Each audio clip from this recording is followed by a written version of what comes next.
Daniel Alves a caminho do Sevilha? No vídeo de hoje do canal do Nicola vou te contar o que pensam os dirigentes do São Paulo sobre essa especulação. Quero revelar também o papo que eu tive com o pai do Lianco, ex-zagueiro do São Paulo, hoje jogador do Torino e na mira do Flamengo. Bora te atualizar sobre as últimas de Diego Costa. Quando é que será que ele vai ser anunciado como reforço do Atlético Mineiro?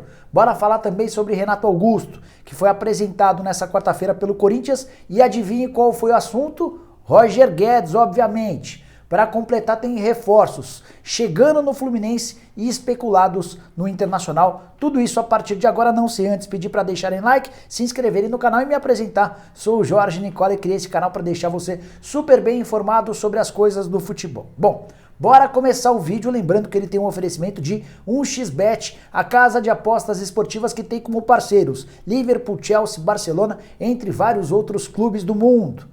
Daqui a pouquinho começa Flamengo Olímpia, Olímpia e Flamengo. E depois River Plate e Atlético Mineiro, jogo na Argentina. Ótima oportunidade de você faturar um bom dinheiro lá na 1xBet. E a 1xBet oferece todo tipo de aposta dentro de cada jogo de futebol.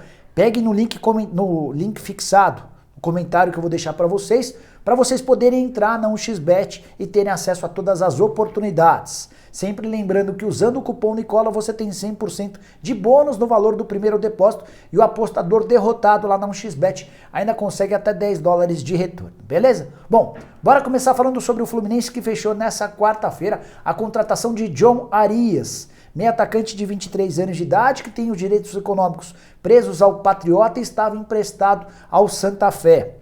O Flu não vai gastar absolutamente nada para ter 50% dos direitos econômicos do atleta, que vai assinar um contrato de 4 temporadas. Ele é esperado nos próximos dias, para ser mais preciso, no dia 15 de agosto. Para passar por exames médicos e assinar o contrato, ele está terminando um período de preparação junto da seleção colombiana. Atleta que na atual temporada disputou 28 jogos e marcou 3 gols com a camisa do Santa Fé, terá salário de R$200 mil por mês e será reforço do Fluminense na fase final da Libertadores, desde que o Flu elimine o Barcelona de Guayaquil. Confrontos contra o Barcelona marcados para essa quinta e a próxima quinta. Se o Fluminense for à semifinal, o John Arias vai poder ser inscrito.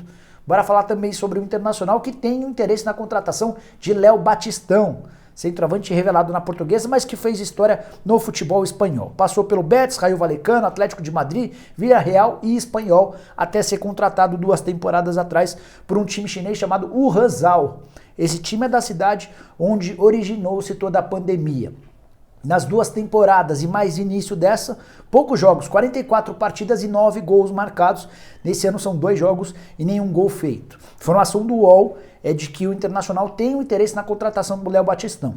E a observação que eu faço a partir desse interesse é de que o Inter está cada vez mais convencido de que não deve continuar com seus atuais centroavantes. O Léo Batistão é mais um centroavante, que chegaria para disputar a posição com o Yuri Alberto, com o Galhardo e com o Guerreiro. Como o Inter pode vender o Yuri Alberto e está tentando se desfazer do Guerreiro e do Galhardo, pode ser que o Inter de 3 centroavantes acabe ficando sem nenhum para o próximo ano e o Léo Batistão chegaria para ocupar essa lacuna. Não sei se seria a salvação da lavoura. Eu acho que o Internacional hoje precisa mais de atacantes de velocidade, atacantes pelo lado do campo, do que propriamente de centroavantes, mas vamos aguardar cenas dos próximos capítulos. Quero falar sobre o papo que tive agora há pouco, durante a tarde, com o pai do Lianco, Marcelo, que é também seu representante. É importante contar que o nome do Lianco, ex-zagueiro do São Paulo e atualmente no Torino, foi especulado nos últimos dias como possível reforço para o Flamengo. Ele pertence ao Torino e não vai ficar no clube italiano. Já está há 4 temporadas e há 2 ele tenta deixar o clube. Dessa vez, porém, o Lianco foi bem mais enfático e deixou bem claro para os dirigentes do Torino que não quer ficar, que quer ser negociado. O Torino disse, beleza, a gente aceita te negociar, mas quer entre 8 e 9 milhões de euros fixos e com variáveis com bônus, algo na casa de 11 milhões de euros. Valor que assusta qualquer time no mercado. O fato de o Lianco ter passaporte italiano e sérvio permite que ele não utilize a vaga de estrangeiro no futebol europeu. Isso aumenta seu valor dentro do mercado da Europa. O primeiro clube interessado é o Betis. O próprio pai do Lianco, o seu Marcelo, confirmou que o Betis já procurou o Torino para tentar iniciar a negociação. A ideia do Betis é comprar o Lianco em definitivo.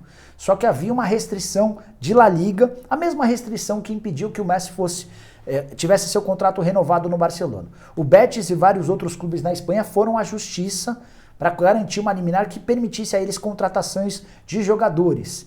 E é nesse contexto que o Lianco pode ser contratado pelo Betis. A questão envolvendo o Flamengo surgiu um pouco depois, é mais recente, das últimas 24 horas. O pai do Lianco só não sabe dizer se o Lianco foi oferecido ao Flamengo ou se o Flamengo procurou o jogador. O que está rolando é que de fato existem conversas, a ideia rubro-negra era ter o jogador por empréstimo com opção de compra, o que não vai muito com a ideia do Torino nesse momento. A ideia do clube italiano era negociá-lo em definitivo, mas o fato de vários jogadores brasileiros que atuam na Europa virem para o Brasil e fazerem sucesso com a camisa do Flamengo pode ser um alento. Perguntei para o seu Marcelo como é que ele vê essa questão envolvendo o Lianco no Flamengo. E a resposta foi de que o Flamengo é um clubaço.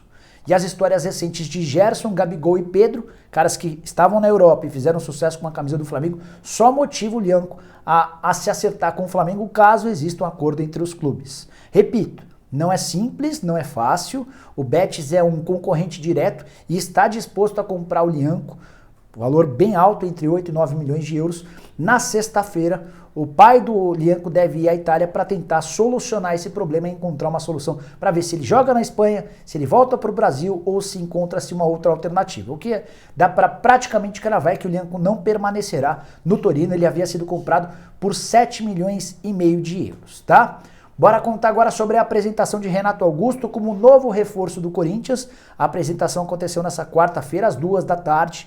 Renato respondeu sobre uma série de coisas, admitiu que já imagina um 2021 bem complicado, bem difícil para o Corinthians por conta de toda a reformulação. Ele projeta um 2022 bem mais forte, bem mais consistente. Também falou a respeito do Luan, disse que é um jogador super importante, que já foi melhor de Libertadores em 2017 e que merece ser apoiado. Ele até lembrou, o Renato lembrou, no momento em que jogava no Corinthians e contava com o apoio do Elias e do Jadson para fazer seu futebol crescer. A parte mais interessante dessa entrevista coletiva, adivinha, disse respeito a Roger Guedes.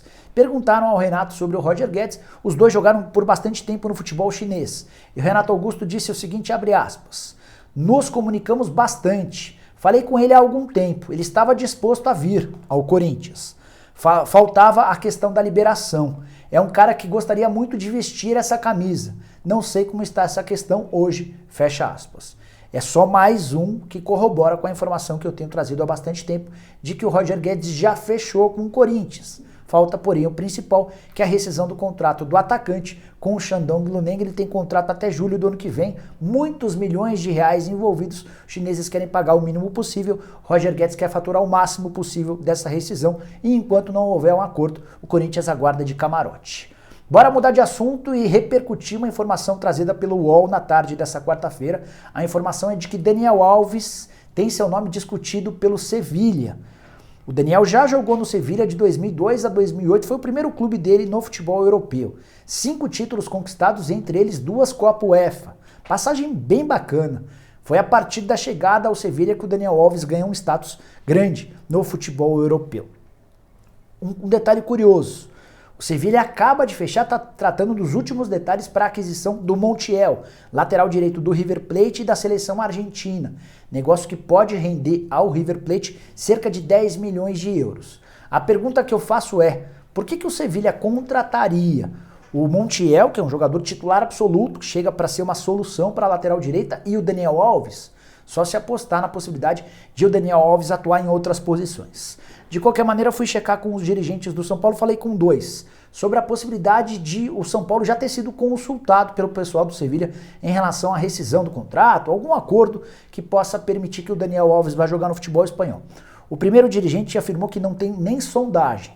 O segundo dirigente confirmou essa tese e acrescentou, imaginando, suspeitando que possa ser alguma plantação, algum movimento que parta do staff do Daniel Alves para garantir ao Daniel Alves algum movimento, algum nome, alguma repercussão em cima do nome dele, para que o torcedor do São Paulo eventualmente se comova e peça para que ele fique, alguma coisa nesse sentido.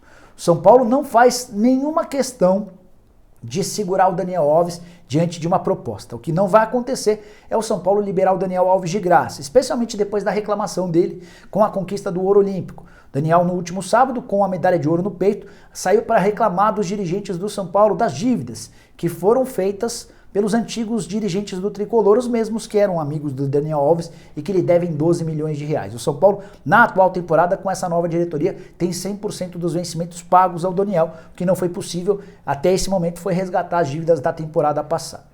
Se o Daniel Alves, enfim, aparecer com uma proposta do Sevilha e o São Paulo desconfia da possibilidade dessa proposta, o São Paulo comunicará ao Daniel Alves que só vai aceitar liberá-lo se houver uma compensação financeira, seja do Sevilha ou do Daniel Alves abrindo mão de parte das receitas a que ele já tem direito, esses 12 milhões de reais. Acho, inclusive, muito certa a posição do São Paulo. Não ter que facilitar, especialmente com jogadores, com atletas que não facilitam no momento em que você abre mão do cara para o cara jogar a Olimpíada. Bora fechar o vídeo falando sobre Diego Costa.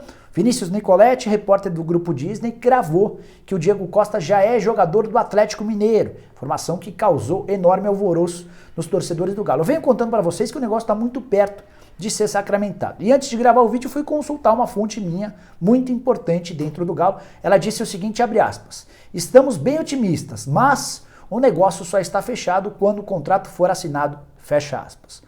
O Diego Costa ainda não assinou esse contrato e, em geral, a assinatura só se dá depois da realização dos exames médicos. A expectativa é de que o Diego Costa venha o mais rápido possível ao Brasil, ele estava em Madrid, passe por os exames médicos, assine esse contrato e a partir daí o Atlético Mineiro anuncie. Isso pode acontecer muito em breve. Os dirigentes do Galo nem quiseram responder se o Diego Costa já não está no Brasil. Eu, inclusive, tenho essa desconfiança de que ele já está por aqui, pronto para fazer os exames médicos e assinar esse contrato. Parece ser uma questão de horas para que o Diego se torne o novo reforço do Atlético e se junte a um ataque de extremo respeito, com Nacho e Hulk. Detalhes sobre salário, contei para vocês no programa do Nicola dessa quarta-feira, o Diego Costa vai ter direito a salários bem parecidos ao do Hulk, cerca de 1.200.000, 1.300.000 reais por mês. A diferença é que no contrato do Diego Costa haverá uma série de bônus bem pesados em caso de conquistas de títulos de Libertadores, Copa do Brasil, Campeonato Brasileiro, entre outras coisas. Beleza, pessoal? Eram essas as informações que eu queria dividir com vocês no vídeo de hoje do canal do Nicola. Espero que vocês tenham curtido. Deixem like por aqui, se inscrevam no canal e a gente volta assim que surgirem mais notícias. Abraço, tchau, tchau!